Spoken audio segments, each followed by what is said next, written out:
I was really upset while I was reading that poem, and you can hear it a little while I was reading it, because I did it as kind of a little in memoriam for my baby girl rat, Lacey, who passed away very, very suddenly this past weekend, Labor Day weekend 2010. It was, well, I want to say it was sudden, yeah. She had developed a small cold that I knew about. She was sneezing quite a bit, which is not uncommon in rats. They get a lot of upper respiratory infections. So my plan for this post-Labor Day week was to take her into the vet and get her some medication and get her well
voice to swirling, and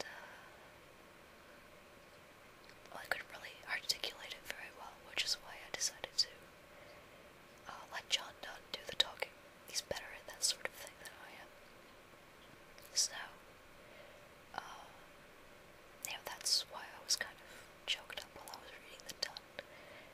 I got a couple of comments saying that I read better in my normal voice, and having listened to it, because I listen to all my videos before I post them to make sure there aren't any, like, crazy distortions, or I don't knock the microphone or anything like that. And I do agree, very much. I do think I inflect better as a reader in my normal speaking voice. So, I'm gonna work on finding a balance between the two. It's just when I listen to my regular voice, all I really hear is Wisconsin accent, which is one of the least sexy accents in the entire universe. And mine isn't even as heavy as it could be. I'm not like, I mean, I know people who when they speak are like, holy cripes, did you catch the Packer game the other night there? Holy crap. I can't believe it. What the hell was that Aaron Rodgers thinking? And then we went out to the bar and we had like 18 beers. And then my stupid brother-in-law decided to try and drive home, and he drove straight into a tree. And they actually talk like that. I'm so glad I don't speak that way. But it's all I hear when I hear my voice, so I'm always a little nervous about speaking